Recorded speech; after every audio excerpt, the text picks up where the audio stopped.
In the fall, I coordinate the Biology 151 labs. So my main responsibilities at that point are kind of coordinating with roughly 10 teaching assistants who are teaching the labs. There's usually about 700 students in the course.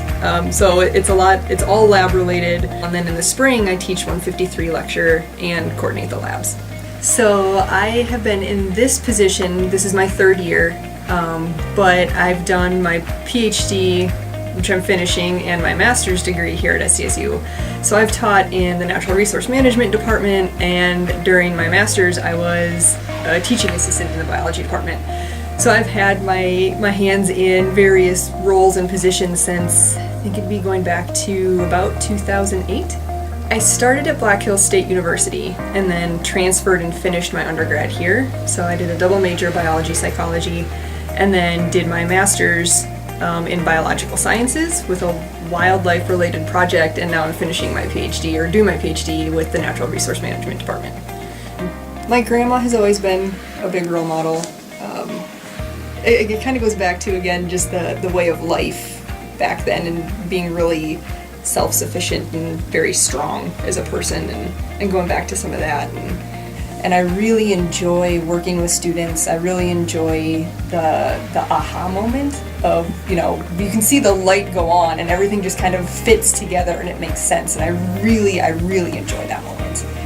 My favorite non-scholarly hobby is I like to run, and I like to read non-textbooks when I get the chance. I like doing 5Ks and I'll do half marathons, but that's about my limit. There's quite a few places I would really like to see. So I would love to go to New Zealand. I would love to go to the Galapagos. So as a biologist, how can you not want to go there? Right. I think it's kind of a foundational place for biologists or ecologists to want to go. I would love to see like Italy and Greece, those types of places. Thailand, Vietnam would be awesome.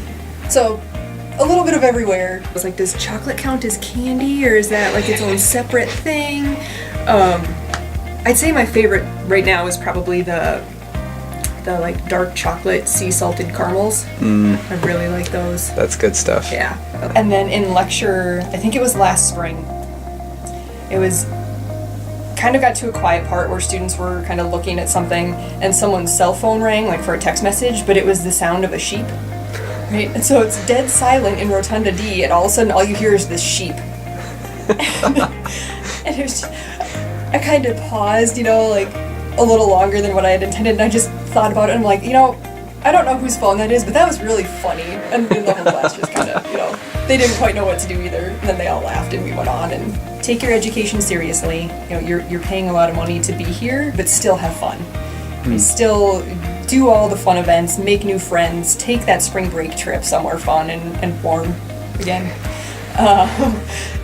Do the fun things too. Make the memories, because once you're done with college, it changes, right? It's work and all kinds of other stuff, and now is your chance to really have fun. My door is always open. As long as I'm here, my door is always open. So just stop in and say hi.